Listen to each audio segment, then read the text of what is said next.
views expressed on this program are those of the hosts, guests, and callers, and are not necessarily those of this station, its management, or other advertisers. You're listening to Transformation Talk Radio.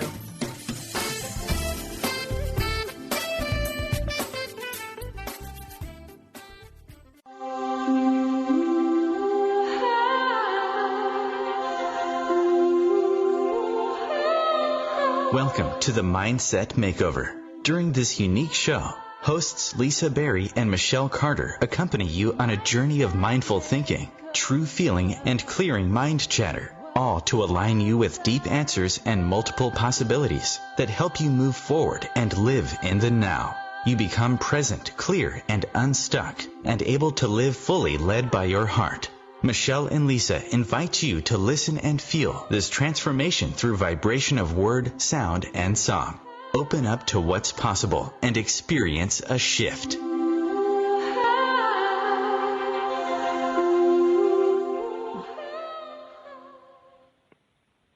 Hello, everyone. Welcome to the Mindset Makeover, What's Possible. I'm Lisa Berry. And I'm Michelle Carter. Hello, Michelle Carter. This is a really Hi, how are you? interesting Monday. I'm doing terrific. How are you? I'm good. Thanks. Okay. That's great. Oh my goodness, that's so funny. Okay, now I'm actually going to laugh before even saying this, because I don't think I've ever just asked you randomly at the beginning of the show, like, how are you? And today is all about questions and asking. So now I think it's hilarious that I did that. But no, but I'm glad you're good. And today really is about questions. And I was thinking about our topic being the art of the ask. And questions are things like we face every single day. I'm asking myself, my own self questions. I'm asking other people questions, even if it's like, well, I'm truly asking the cats questions all the time. And they're so basic, like it could be, how are you? How's your day? What do you want for dinner? Of course, I'm thinking of the cats there. But sometimes some questions are harder than others, including asking for help. So today really is all about the art of the asking questions. So I'm going to ask you a question, Michelle. Mm-hmm. In all of the questions that we have, because, of course, very natural process. It's just we don't even think about asking. Like, we just, here we go, I'm going along my day asking questions or not. There are some questions, like I said, that really are topics are harder or sometimes that are really easy. I want to ask you today, this is my ask to you, what are some of the hardest questions or topics of questions that you face, and what are the most easiest ones that you're like, yeah, I want to ask that question. That's an easy one. I mean, the hardest for me, and probably for a lot of people, I don't like even asking clients or people that owe me money. I hate asking for money or anything like that. Like that I wish I always had someone to do it for me. And I never have a problem asking anyone to go out for lunch or to do anything like that, so I don't really. I mean, I guess, yeah, stuff that would be the hardest for me, because like I panic every time I even have to invoice somebody, which is insane and funny at the same time. But like, yeah, like that's totally, I'm like, even though, I get hired to do services. So it's hilarious. And I'm well aware of that. But, and then, yeah, but other than that, I mean, I'm thinking about other asks, like easy things to ask. Like I don't know, I'm not really that scared to ask people, like, I don't know, personal questions or stuff like that, or to go out and hang out or anything like that. But the biggest one for me would be invoicing and asking for money, even when I'm owed it. I was actually laughing because I was thinking when somebody asked, like what you said about, hey, you want to go out for lunch or whatever, in a weird way. Now I'm using Lisa's words today, but I was like, that's asking somebody to spend time together, and spending is actually a money term, which is about money. But I was just kind of thinking, I wonder if we can change our perception or concept. But you're right, because when we're asking somebody to invoice, because for me, I remember I had, before meeting you, Michelle, oh my gosh, I think that was my scariest thing ever. And then it was just kind of fun. We got so good at, because I think it's down to that worst thing. You get scared thinking, you may very well, like our own selves, may validate our worth and think it's worth a certain amount, but then we're asking someone else to acknowledge it. But again, an invoice is actually really even funnier, because at that time we probably already done that. Excuse me. Oh, bless you. Yeah, absolutely. We've already we've discussed it, and you're like, yeah, but we've already agreed. Like in your mind, you can rationalize that. I know I go through the whole conversation of validating, going, yeah, but we've already established this is the rate of the service, and this is, and then at the end you're like, why am I still afraid to do this? Because is there a fear? I wonder if people, even once it's already arranged, you're like, ooh, are they gonna pull through, or why can't they just pay me? Why do I actually have to ask them now? And we're actually really lucky to have, so we're going to bring on a guest after the first commercial break. But truly, I think it's very, one of the most difficult, but yet probably one of the most rewarding jobs is to be in philanthropy, whether you are a philanthropist on any level. I mean, it could be a dollar. And philanthropy is, of course, meaning the raising of money to giving of money. Like, so being a leader in philanthropy is to raise and give it, and then philanthropy is to give it. But you know what? We all have to have whatever it is, whether it's money, time, energy, being able to do this. And I think that's where, Michelle, you and I love that you're saying about you have no problem to be able to ask, which I put into like personal questions. Like you said, oh, you have no problem asking people personal questions. And I think about, you always often ask people, like, how do you feel? How does that make you feel? What do you think about that? Like, you're very open and don't have any, fears of somebody. First of all, if they just shut you down, you'd be like, wow, whatever, they didn't want to tell me. Yeah, I don't care about that, yeah. Well, I also always go narrow deep. Like, that's just how it is. Like, I was like that as a little kid. I'd be at a party, I'd find one person and talk to them about their whole life, and that's just how it's always been like that. So that doesn't scare me. But yeah, for sure for sure, other stuff too. You said that, narrow and deep. Oh, that's so cool. Because a lot of times our questions, you're right, are we laser focused on the question that we're asking? Because you're really like, you narrow in at the whole party. There's that one person. You're like, zap. Oh, like a little red laser cat. And then you can go, layers in there. But I think this is a really neat thing. I kind of broken down in my own brain what I would think. Like, what are the stages of asking?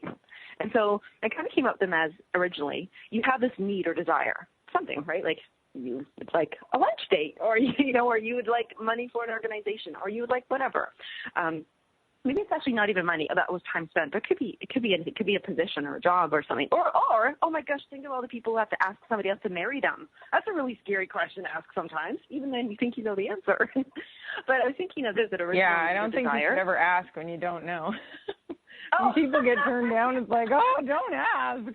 If you don't know, don't ask. Oh my gosh, wait. Oh, the entire conversation. That's amazing that you just said that. You shouldn't ask if you, oh my gosh.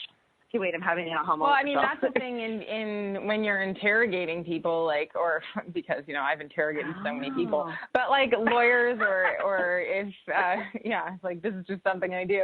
But they do say don't ask questions that you don't know the answers to. So if you ask, I'm not saying don't ask questions you don't know the answer. That's because you do ask, like it's, in life, you want to ask questions and be in a state of wonder and all that stuff. But when, like, I always think when I watch those wedding videos gone bad, and why do I watch them? I have no idea. But I'm just like, no, how would you ever go that far without making sure the person's kind of on board? It just freaks me out. Right. But that's a whole other topic.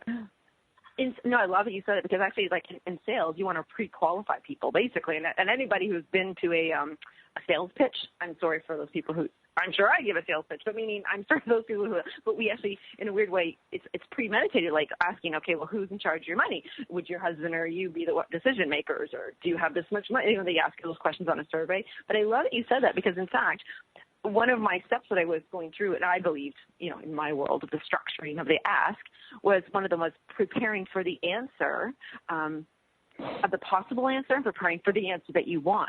And of course, that goes exactly to what, I love that you said that. Anyway, but you're so right. So, and then I think, so you have this need or desire something, or like you want to change or you want to acquire something. And then there's the belief that it's even possible, like what you just said. Oh, see, you just narrowed it right down to like, if you don't know, don't ask. And then there's where is the people, the group, who is that person that I need to ask them, right? And then the structuring of it, knowing based on that person, and then preparing for the answer that you could get. Because what happens if it's close to the answer? You're like, whoa, they threw me for a loop. I didn't. They'd asked me a question in turn. I have to deliver my answer. And then there's the courage, which is why we're actually bringing on our guest. As I was saying before, it's amazing. I can't believe how many times he's had to ask for everything. And, of course, then the courage to ask again if you hear the no, and then, of course, the restructuring of that ask again.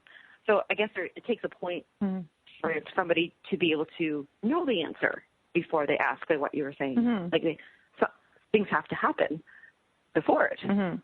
Or you wing it. That's the there's part. So many Yeah, I mean, you can sit there and prepare all you want, but you actually never, it's kind of like what we've talked about in the past, like you know, somebody can say, I remember years and years ago when I worked in this shoe store, and these people were like, oh, we love these shoes, they're so great. Okay, well, we're going to come back later. And then my boss came up to me, he's like, what happened to them? I'm like, oh, it's fine. They said they were going to come back. And he was like, no, that doesn't mean anything, even though in my mind it still meant something. But he's like, you've got to close the deal. So it's just like, you don't know. I mean, you can have everything planned, but you have to not be attached to outcome too, of how, because if you're too attached to it, sometimes that's kind of going, depending on what you're asking for, but it'll be interesting to see everything that Jim says, because, you know, this is what he does. So it's pretty amazing.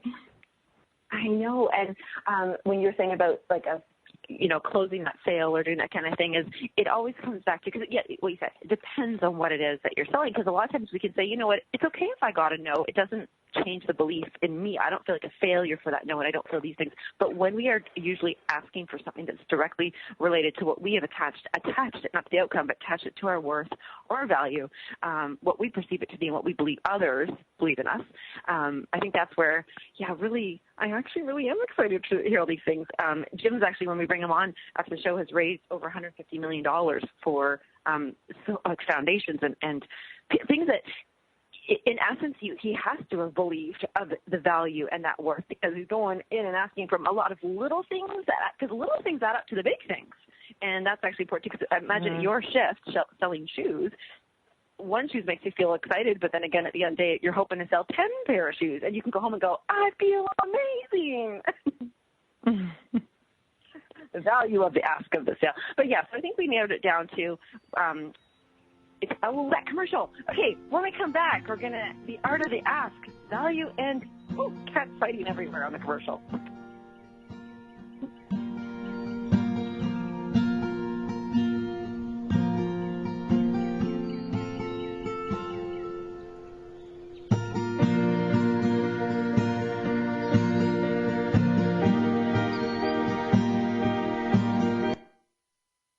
The best of the holistic, spiritual, and conscious world. Om Times Radio. IOM FM. As difficult as it is to believe, there are places in Africa where human traffickers sell albino children and their body parts for use in magic rituals. Humanity Healing International is actively working in Uganda to change this paradigm. The Albino Rescue Project finds albino children who are at risk and places them in safe schools and environments where they can learn and grow free from fear. To learn more or to sponsor a child, visit humanityhealing.org. Humanity Healing is where your heart is. No, I don't have time for coaching. When I get into the car, I just want to hear music and drown out my problems. I don't want to talk about it. What? I've never heard of coaching music before. What do you mean coachable moments set to music? Really? In less than 8 minutes, I can listen to a single track and shift my entire mindset and mood? I guess when music is set to the universal frequency of 432 hertz, anything is possible. If you're stuck, stagnant, or need a shift, get your album 8 now at 432shift.com.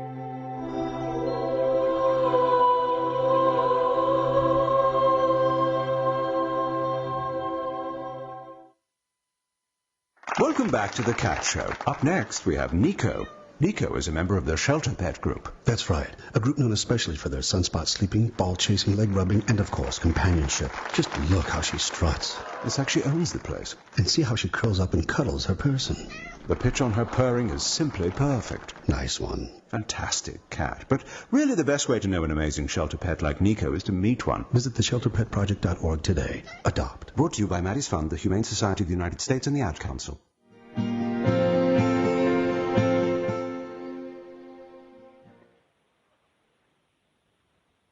Oh, I missed that cat commercial. That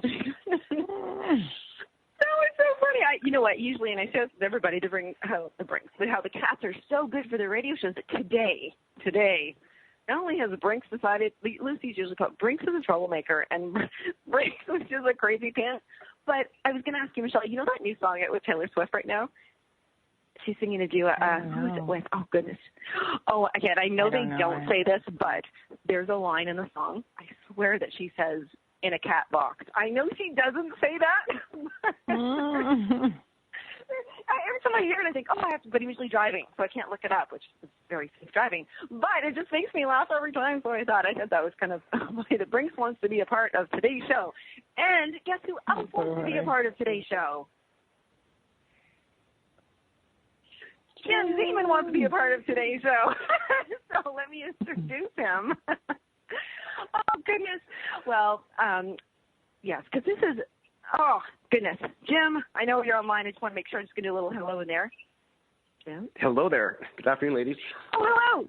Hello, good night. I want to make sure you're on before I say this wonderful thing about you. I want to say that we are pleased to have, honestly, a true Peter Pan at heart, a leader in philanthropy and charity consultant, Jim Zeman, as our guest, and he's going to share his insights on the art of asking. What a big topic, Jim. Welcome. Well, thank you. Great to be on the show, ladies. Really appreciate it. And I think it's a great question you're asking. Because, like, as you mentioned, it certainly does, because a lot of people, not just in terms of philanthropy, but even just in life in general, a lot of people, their biggest mistake is that they try to force an interest on themselves. And before they make a change in their job or even their giving, they need to really understand that, it's okay. You don't have to be afraid. Sometimes so many people are out there afraid to ask for help. And unfortunately, that then could paralyze their relationships, their job, their future. And you've heard that saying, there's no bad question. Ah, I know, but no, go deeper on that one, because let's do that. There's no bad question. Why not? But there isn't, because when you think, but when you think about it, like, we know that the art of asking questions is at the heart of discovery, like in science, philosophy, medicine, for example. So why don't we extend that power to all areas of our lives? But people are afraid to ask. They're afraid to ask for help. They're afraid to ask for money. They're afraid to, ask for a raise or ask for their job performance evaluation. Or some people are afraid to ask their partner where to go on vacation or where do you want for dinner. It's interesting the different levels of people that resist the ask. Question for you, because I remember what you were just saying literally about even as common as a question could be asking their partner, where would you like to go on vacation? Do you believe that, because I was thinking about what Michelle was saying earlier about, knowing the answer before you ask, is that pre-qualifying question. So do you think when you were asking, for how many years were you, even doing that? And certainly my question, just to finish that, was going to be, did you always pre-qualify, or did sometimes you just drop the fear, or did you ever have, explain that whole did you already know the answer before you asked, or did you pre-qualify, and how does that happen? Well, I've been in philanthropy for over 25 years, as you mentioned, raised over $150 million. And shocking for those that know me is I used to be kind of shy when I was younger. I was afraid to talk. I was afraid to ask. And then as I went through university, I realized, basically, like the questions right now, you have to have kind of passion is a really key word. Once you find your passion, then that helps you, and then you have to really believe in the cause. For example, like I believe in what I did. I believed, when there was a need for a cancer center to be built and the goal was $16 million and they did a feasibility study and said we could do 10 to 12. I'm like, no, we will raise that money. And that goal went from 16 to 30 to 35. And we ended up raising $42.5 million and built a brand new state-of-the-art cancer center. But basically it's big because there's passion, vision, and commitment, and luckily I was able to ask that. The largest ask was the naming of the cancer center, which was $5 million. And I'll be honest, even after my years of experience, I was nervous to ask that question to the prospective, because I'm asking for $5 million. But at the same time, it's such an amazing feeling when you actually believe in what you're asking for. Because you do have, when you're looking at philanthropy, you yourself, if you're asking for money, you got to believe in the cause yourself. And that's where a lot of charities right now, they're challenging, because the people that are either working for them or even volunteering for them are afraid to ask for money. And you have to believe. You express a certainty. I was just going to say that. Yeah, you expressed this absolute certainty when they said they're going to raise this amount, and you matched it and then went higher. So where does that certainty? Is that what you're saying? Like that passion? Well, yeah, because basically you got to believe in what you're, so to speak, selling. Even if you're selling something, and you also, the people that you're asking, they also want to get involved. They want to know that they're doing something good, right? And they want to believe in you, but you have to really know what you want before you ask. I know I heard you earlier in your introduction, and it's true. You want to make sure you want to know what the answer is. But when you're asking, you're asking for a donation, for example, to the Cancer Center, you're providing them with the answers that they want to hear. Like, what's the difference is this going to make? How you're going to bring cancer care closer to home. Patients no longer going to have to travel, 3, 4, 5 hours to get radiation treatment. They're going to get it right here close to home. So you want to kind of be prepared. But again, when it comes to asking the question, I for example, so many businesses are built on success, and why is that? Because it's all started out with questions. Who needs questions? People say, oh, we just need answers. Well, questions are the frames, I call it, into which answers fall into. So when people say, let's brainstorm ideas. Say it again. Sure, can you say that again? Who needs questions? We need answers, is what most people say. But in fact, really, questions are the frames, I like to explain it, into which the answers fall into. So when I do a brainstorming session, so many people brainstorm ideas. I'm like, no, let's brainstorm questions. And that actually gets you deeper into analysis of what the problem is and what you want to try to solve it. And that's what's really worked for me through the years. And for example, great example would be, everyone's heard now of Airbnb, right? Look at that business. I don't know if you know about this, but it started out by a question with one of the founders of that company. And now it's grown into a $10 billion company. It's number 4 on public hotel companies, just behind the Hilton and Marriott. And do you know what that question, ladies, was that was asked by that founder? No, I want to know. Why should you be stuck without a bed if I've got an extra air mattress? In San Francisco, there was a design conference years ago, and it always, as a lot of conventions, sell out all the hotel rooms. And the person living there in San Francisco, heard that there's no room. He was overheard a conversation. There's no room at the hotel. No room at the hotel. So he came up with that question and thought, wow, I have an extra couch. I have an extra room. Is there a way I could rent it out somehow? How could there be a win-win? Next thing you know, Airbnb is born. Is that what it's called? Air for the air mattress? Airbnb. Yeah, Airbnb. And look, and if that person asked that question, but look how this company, and that's why I love questions. I always tell people, do not be scared in asking questions, because any question is a good question. Michelle, I have to say this, thank you, Jim, because, a little bit of a plug for our album 8 is the coaching is all about asking questions that people already have the answers within themselves, right? But they have to be asked a question before they can answer it. And that's actually funny because a lot of times what Michelle's put the music to those coachable moments, which are questions. I love that you're saying this. I love this.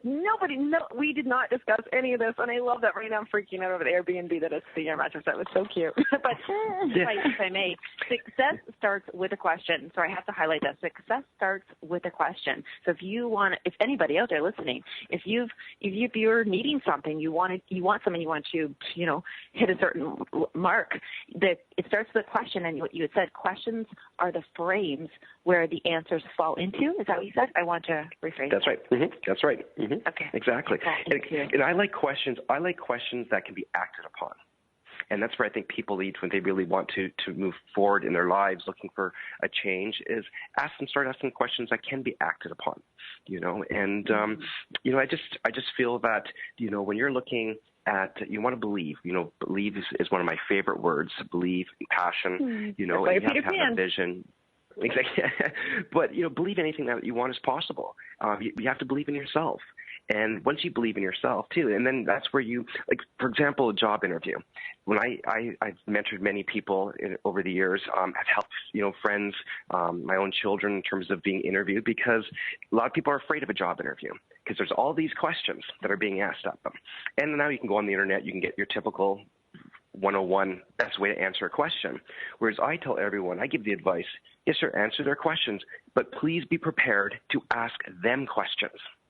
And then so many people are afraid in the job interview to ask questions, but they don't realize the questions that you're asking is actually helping them, to the potential employer, to actually give an opportunity to believe in you, to hear another part of your story and a lot of people don't realize that. So again, the art of asking, it's so important in so many ways, not just ask for money, but even in your own pursuit, like job goals, etc. And your ladies, your show, it's a great example because when you're thinking about it, an ambitious yet actionable question can begin to shift, right? You can begin to shift the way you perceive or think about something. And to me, that then will serve as a catalyst to bring about the change that you may need in your life. It can lead you. Here's a question just before this will take us to commercial. I think it will. Do you believe there are any questions that are ridiculous, impossible, unrealistic on a table? Like, do you believe there is a question that could? Yes, I'm going to stop there. That's my question. Do you want me to answer, or should I wait till after the commercial? Yes. No, answer please. Answer good. No, I honestly don't think there is a bad or ridiculous question. I really don't.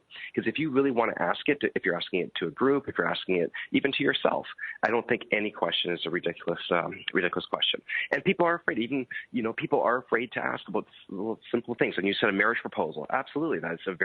It could be very nervous to an individual. And like you lady said, you want to make sure, you hope you know the answer, because a lot of human reaction, is that they don't want to be embarrassed. And that's why a lot of people don't ask questions, because they don't want to be embarrassed. But they shouldn't feel that way, because any question is a good question. Question for Michelle then. Michelle, are you embarrassed to ask when you do? Is it embarrassment, or what is that? Like when you're thinking about the question that would be hard for you to ask for money or an invoice? Is it what? Does that fall under the category of embarrassment rejection? Doesn't make sense. No, I wouldn't say embarrassment. I don't really know what it is. I think I just don't. I'd rather someone else do it. I just hate doing it. I don't know why, but it's not because I'm embarrassed. I mean, I don't like doing it, and I don't know why. It's weird, but. Well, Jim, I'm gonna put you on the spot when we go into commercial, Jim, then, because as we come back, Jim, if you can ponder over the commercial why one might be afraid to ask for money when we come back. You've led lots of people, so I'll let you think about it just over the commercial. Okay.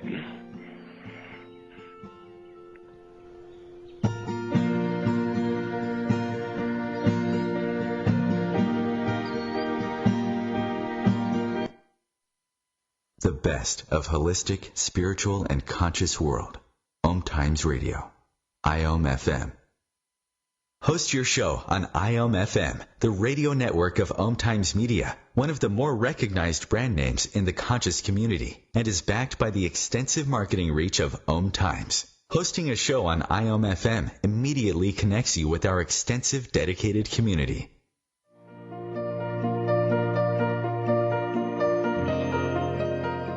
Every Tuesday on Living with Moxie, join Shefali Burns and Donna Martouge in conversations designed to take you to the next level, where we highlight ideas, resources, and strategies that provide you with the leverage you require to meet and exceed your business and personal goals.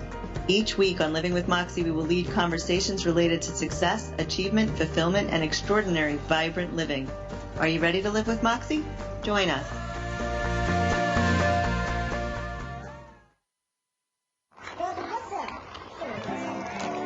This is the sound of salmonella gyrating on your undercooked chicken. And it looks like Mom might be taking it out a little early. Don't let salmonella get funky with your chicken. On average, 1 in 6 Americans will get a foodborne illness this year. So use a thermometer to cook each type of meat to the right temperature. Keep your family safe at foodsafety.gov. Brought to you by the USDA, HHS, and the Ad Council.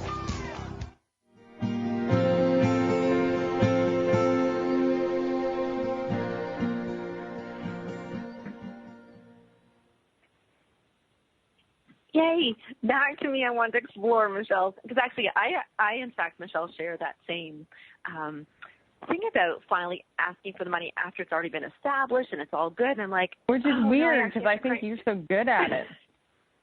But I only because I've had to do it so much, but now I can get over it. But no, remember when we first met? Actually, in fact, everybody will laugh at this. I used to ask Michelle to create the invoice, but we were a great team because I was afraid to ask for myself, so I'd ask Michelle to do it. But she wasn't really even asking; she was just creating it. But I felt because she was creating it, I wasn't asking, and it was like a tag team. And I love putting the word "we" on things. Like, we're asking for this, or we thank you. And I always feel like the royal we, like, helps it. So, Jim, you've led teams of raising this money. I mean, you certainly, didn't do it alone, but you've led it in certain ways. You had to have come across people who were a little bit nervous, who believed in the cause. Absolutely. And, my first not-for-profit job was actually working in a fundraising campaign office where people were asking for donations to people that never even donated before to the cause. Like literally the old-fashioned telephone books, remember those? And so I literally had to teach. Basically, I had to teach them to overcome the fear of asking. Because a lot of people feel uncomfortable asking a stranger for money, and especially doing it over the phone. And back then, telefundraising was very popular. Whereas now, even myself, after being in the business, I don't like receiving, telesolicited phone calls because, again, I want to make sure the money's going to where it's supposed to go. But again, I had to teach them how to overcome that fear of asking because, they don't want to feel like they're, that's the word I'm looking for. Sorry, the asking won't be an imposition. But basically, you want to turn that feeling of won't be an imposition, let it be a welcome opportunity to help a cause that they most likely could care about. The solution is to trust the other members of your team. For example, that's what I had to do. I had to trust them. And then basically what you really do is you have to basically build a case. So, for example, that's why a lot of charities send out letters of appeal first, right? And then they follow up with a reminder, gives the person an opportunity to review their case of support. And yes, should I give my charitable dollar towards, to the Arthritis Society or to the Cancer Center or to another good cause. But you really need to have, be able to teach them and show them that it's okay to ask. Like a lot of people, I used to get the phone calls when I was a CEO. This is my 4th mailing this year. People would respond, why are you mailing me so much, asking me for money? My response always would be, actually, do you go to church? And, well, yes. I go, do you know the church asks 52 times a year? They ask every week. And no one goes and gets complaints to the church that they're asking for money, right? They're so, expecting again, to ask. Exactly. Like a friend of my grandmother's used to say, it's a poor dog that can't wag its own tail, So basically, you really – yeah, but again, you really want prospects. I call them prospects, people that may have never given to your charity, for example. You want them obviously to be sympathetic to your message. But again, you want to create a catalyst. You want them to actually do something about it. That's why in a lot of these direct mail envelopes, for example, there is an envelope with a postage paid on there because they want you to open up your checkbook and make that donation, and it could be anything. Even everything, even if it comes to an auction, for example, a lot of people, that's how they're successful. They have volunteers on their team that will go into their dry cleaners, go into their hair salon and ask for a donation. But there's some people I know that throughout the years, 25 years, I'll say, Jim, I'll help in any way. I'll write you a check. I'll do this, but just don't ask me to have to ask somebody anything. And there's some people that, that are like that. Whereas I don't mind asking for anything. But what I would do is then I would say to you, Michelle, you know what do you like about it? So I would start asking you questions, right? In terms of by me asking these questions, it'll help me then to help you. But guess what? I know I could have you change, and I could have you asking for money. You'd be surprised how quickly, and you would feel comfortable. Oh my God, that makes me want to barf. It actually makes me want to barf. But I do think there's definite personality types. So, like the other day, I was talking to a friend about it was a tour manager. I'm like, oh my God, I couldn't do his job because and he loves his job and he's amazing at what he does. And we were just like, yeah, well, there's different, it's a personality type that's drawn to that job. And it's like, we are all so different. I'm not saying we can all learn elements of it, but seriously, like if you want to put me in torture, it would be to have to cold call people, just period. Like that's terrifying. Like I am getting anxiety on this call thinking about it. I'm like, oh God, don't make me do it. I want to help mute Michelle's anxiety, because I'll tell you one thing that I think that Michelle's would be the only thing in the world that she would come to asking is for animals. Because remember, we've even helped rescue a couple of cats, as we know, with Mindset Makeover, and so I think that what even you think about a tour manager, if we asked him to sell, maybe ask for money for cats, maybe he'd be like, oh God, I could never do that. I wonder if it really is that. Is it the passion that narrows it down? I think passion makes a tremendous amount of sense. Yeah. Yeah, but what's happened though is what really people are afraid. Why people are afraid to ask is their fear. They're feared of being rejected. Right? That's what I used to find out a lot when I was training my fundraisers, and I asked them why are they so scared to ask, or if they were told no, and I said okay, 6 months, a year later, I say okay, please go back to that prospect donor. Well, they've already said no. They don't want to hear no again. But I go, why did they say no though? Maybe it wasn't the right time for financial giving. Maybe they need to wait till the next fiscal year so they can make a contribution, because basically, people, they're real fears, because people that are actually, the fear of asking for money, for example, is very much tied with the fear of not having enough. A lot of people have realized that. Like, they often fear that if we ask for more money, then they'll be rejected. Therefore, they're going to have a hard time paying for their bills, or that's why prove that they don't have enough. Exactly. Yeah. So basically, using your words, people need to shift their mindset. Because, in fact, the reality isn't true. In fact, consider the alternative. You keep asking for less money out of fear of being rejected. So you had your new client say yes, and before you know it, you're overloaded for little pay. You then begin to secretly kind of resent your clients for not paying enough, when actually you are the one who set your own rates. So I always tell that to a freelancer entrepreneur. That's a really, really good point. They learn it the hard way. Yeah, because they learn it the hard way, and for those that has been in this position, it's not pretty to put yourself in that situation, but people have, because they didn't ask for enough in the very beginning. So basically, part of being your own boss is like setting your own rates, but making sure that you believe in the value that you're providing, and also not just believing, but you want to be confident as well. What you're asking for. It's funny is that now we're talking about, which is, I love that you brought up confidence. So I was thinking of what I really struggled with growing up asking was, and I'm gonna share in a moment, but I want to say it comes down to identity. And my identity was, I felt confident and valuable and worthy when I knew that other people knew I was smart. So I used to fight with my mom over this. Actually, I could not ask where the bathroom was, like, to anybody. And my mom would say, go ask. I'm like, I'm not asking, because I should know where it is. And if I ask, I'm going to look stupid, and I'd have like a panic attack or a meltdown over asking them. I know, just hold it. And my mom would say, oh my gosh, then she'd have to ask. And I was like, no, you can't ask, because they're going to know you're asking for me. And now I'm going to look even worse. I'm going to look not smart and not capable. I said, no, don't tell anybody has to go pee, And we used to fight over this all the time. And I think that's what it comes down to, is that it was my identity, my worth, my value, how I was establishing, quote unquote, my rates, was if people knew and respected that I was smart. And mind you, that made me look like the dumbest person ever, because I wouldn't ask. I remember what I asked earlier, what is a silly or stupid question? We all rate the question as a good question or a bad question before we ask it. And it's basically, I think it's boiling down to that identity and confidence. Yeah. And this may seem like a cliche, but Nike, and we all know Nike. Nike has it right. So like sometimes the only way to get over the fear of asking for more money is just do it.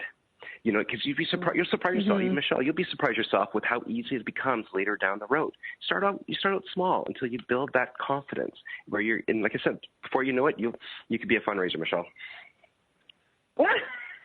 Still makes me want to barf. But I just want to hire people to do everything. I love the idea of it, and I'm just like, I'll just hire someone to do it. I'm going to stay in my little box and do what I like to do. It's really fun. But actually, it's really funny. The timing of this show, because last night I actually went to an event, and it was called Get It Girl, and the whole idea is like women helping women, and you have to so it goes around the room. and you have to give 3 asks. And that was, and crazy enough, the woman who put the the night on, I had met her in a course 3 years ago that had all these tools. The hardest tool, actually the only one I didn't go to was the only month I didn't go. It was about asking. That's the only one. I never even listened to it. And I was like, And so obviously I have some issue. But then last night I didn't want to go first. There was like 30 people there. And, this took a long time to go around. And I was like, I should have gone first. But then when it got to mine, it was really good. I was super clear and good things came out of it, but I was like really clear. And I was like, oh, okay. But I think it's because exactly what Jim said. I knew what I was asking for. It wasn't all out there somewhere. It was totally something I'm very used to. So I was passionate about it because it's all music related. And I think that's where the confidence came from, because I was talking about something I knew and I was talking about something I was passionate with. And I think now I'm realizing the connection with that, because and one person asked me, they're like, is there even a market for that? And I'm like, absolutely. And it was just, it was so different. But if it had been something I wasn't super confident or had passion about, I might not be able to answer it. And I think, wow, this is like a wake up for me. I didn't even know that till right now. That's crazy. No, I think that makes an excellent so point, sense. Michelle. Like, it really is. Yeah. Like, honestly, it gets down to a base where I tell people the fear of asking for money is like hearing a sound in the night. You're in your bedroom, you hear, I hear noise downstairs, and guess what? The dangers are mostly in your imagination. Because you don't have to be scared. Yeah. You don't have to be scared. Also, this all raises, between Michelle's story and Jim, all your stuff, the goodies that you're sharing. I wonder now, does the asking then have a position in the art of asking that maybe if you were still in the creative state? I know when Michelle and I were first creating what we do, we didn't know what to ask because we were both afraid to ask because we didn't know what we were asking because we were still in the creative state. So as we were exploring and kind of stepping out there, we were uncertain. And I wonder, when you're asking, and all your building and stuff, do you set your people up? Because as you're creating your team and even yourself, is there a stage where you say, no, we aren't ready. We aren't just ready to just do it yet. There needs to be some more. Oh, absolutely. When we were told, for example, that we had to go ahead from the ministry to build a cancer center, and right away my board's like, okay, go fundraise right now. I can start next week. And I was like, no, hold on. I go, we have to build a case of support. That's what people are looking for, especially when they're giving their charitable dollars. Why am I going to give to cancer? Like, for example, I needed to know how many linear accelerators can be there. What's the chemotherapy program going to look like? I had to have all those answers in place before I would send my staff or my team of volunteers, out there, because they need to be prepared. Because guess what? Those people are going to ask a lot of questions, and you're going to want the answers at your fingertips. No, I can't wait to come back. Okay, 2 minutes. We're right back for more of that.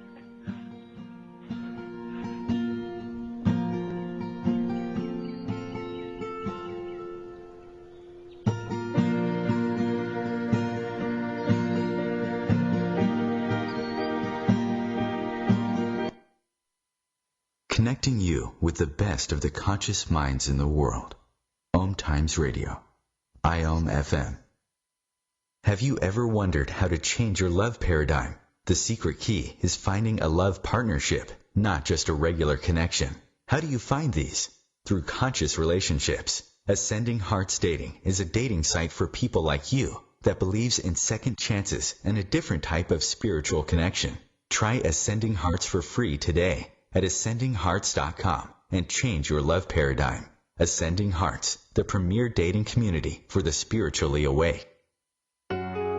Circle of Hearts Radio is a sanctuary on the airwaves. Join me, Grandmother Elia, in the circle on Sunday 2 p.m. Eastern as I share information to both enlighten and nourish your soul.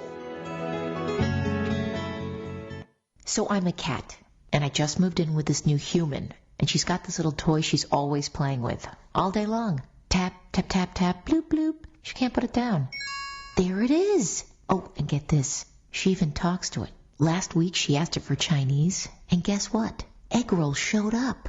Like magic. Humans have cool toys. A person is the best thing to happen to a shelter pet. Be that person. Adopt. Brought to you by the Ad Council and the ShelterPetProject.org.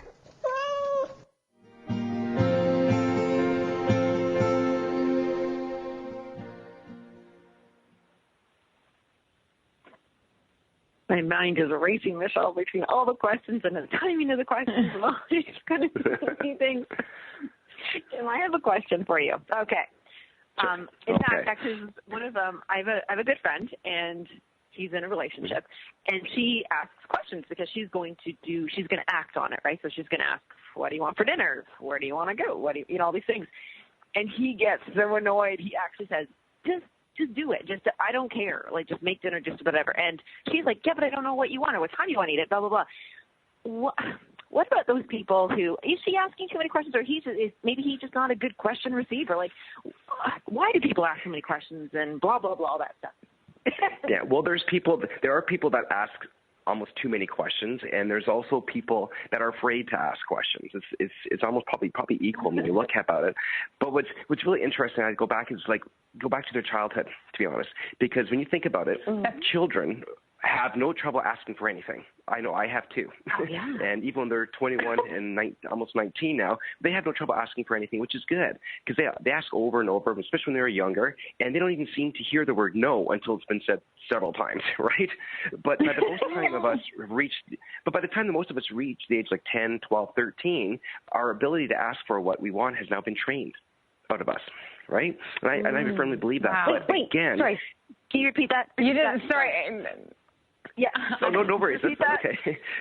But by the time most of us have reached like the age of 10 to 12, our ability to ask for what we wanted has been trained out of us.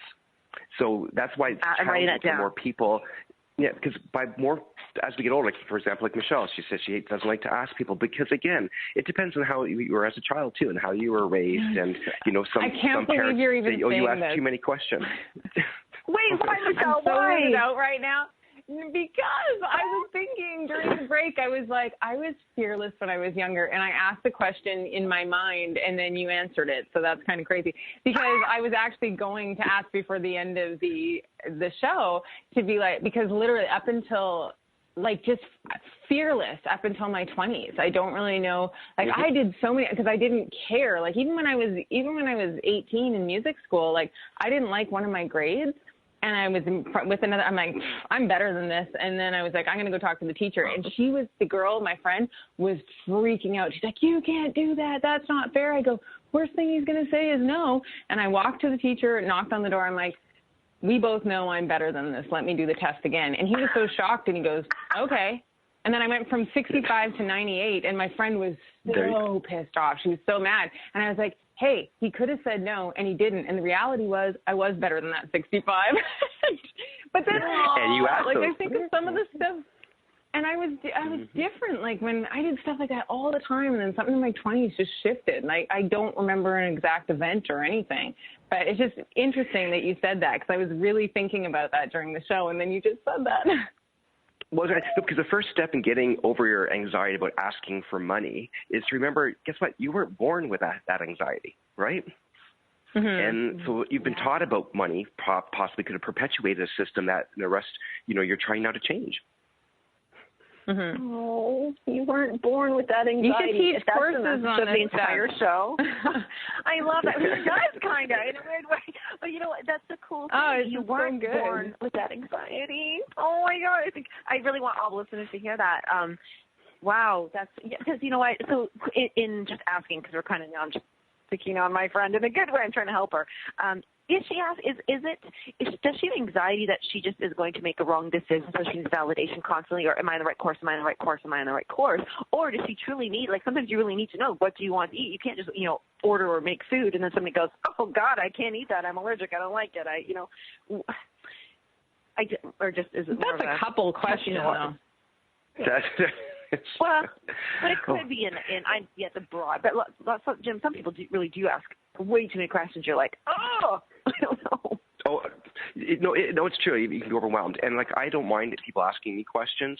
I don't mind asking questions. But for example, I did, even being a father, my worst question, asking my children, what would you like for dinner? Then I actually stopped asking because I would never get it. It was like torture. So I know I can relate a little bit to that as well too. But basically, when you look at it, like I talked about that fear at nighttime, when you hear a loud and familiar noise in your house, what's your immediate normal reaction is fear. You have two choices, basically. How do you respond to this fear? Are you going to give into the fear, huddle under the covers, and imagine all the worst things? Or you can take the more sensible, much more difficult, getting up, turn the lights on, and sure enough, you'll discover that the noise was as simple as a cat knocking something over or playing on a keyboard, right?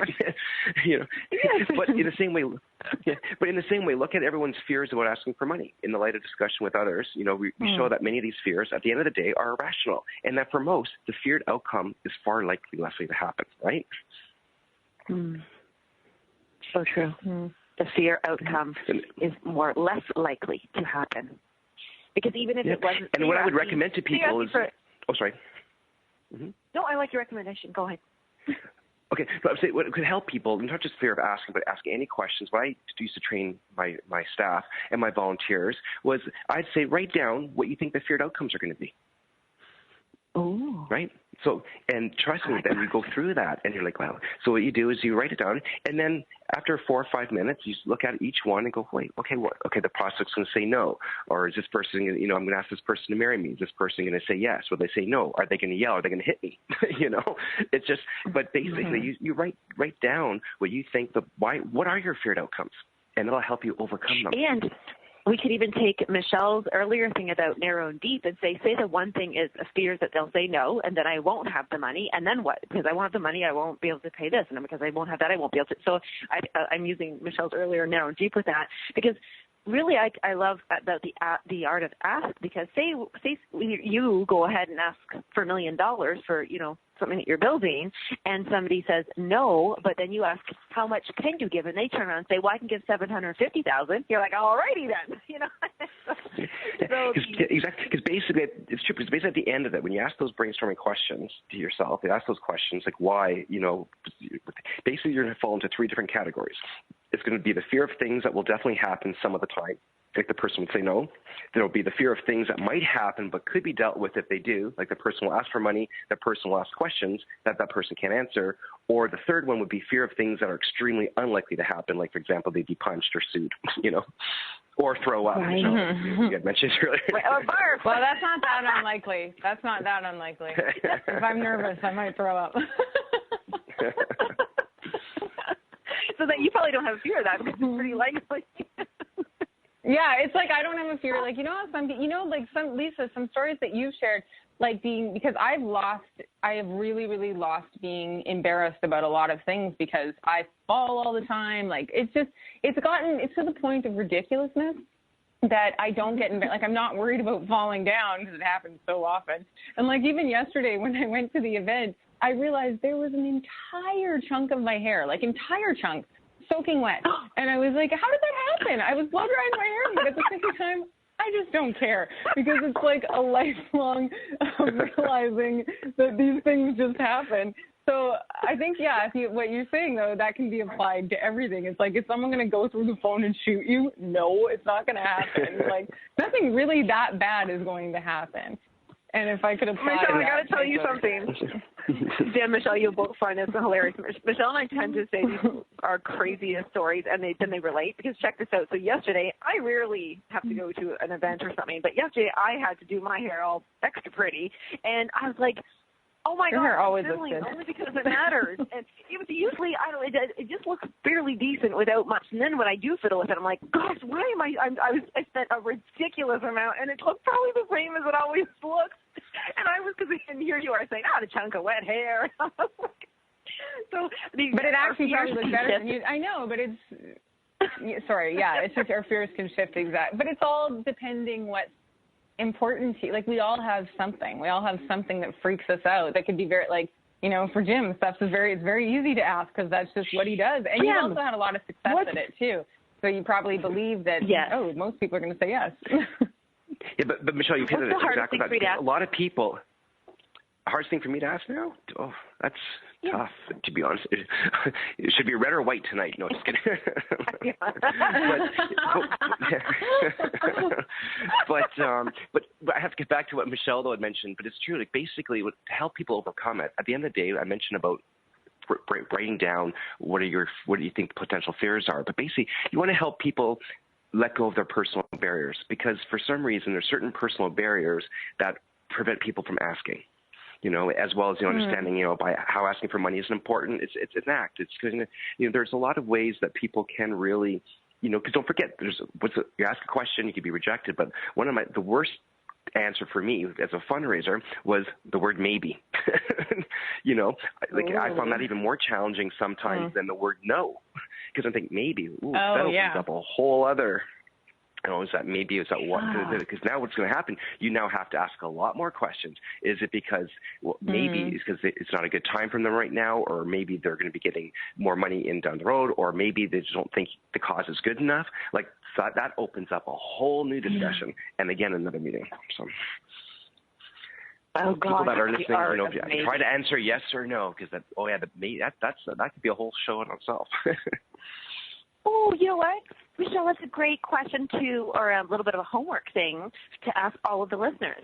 If everybody out there listening right now, if somebody has asked you something, really find it in your heart, out of helping them, out of respect of all those things, is to let them know, is it a yes or a no, and to not put them in that suspense or that gut-wrenching maybe mode, and to really look, where have you said maybe in your life that you do need to say yes or no, and just not have it be a maybe. Oh, I love that. Sorry, I'm all excited about it. Does everybody else love that? Yeah, no, I think that's great. I think it's a great question to ask you, listeners. Jim, absolutely. There you go. Jim, we are so, honestly, I feel so lucky already to have, so many fun things have been shared, but helpful things. And Michelle, you're right. We could actually really go deep on the art of the asking here now, because now we're just unraveling everything. But it is really interesting to go to something that we all do every day, ask questions here and there that really have a lot more to them that we realized. And Jim, I want to thank you so much. Michelle and I both, it sounds like we both jumping in so much, excited.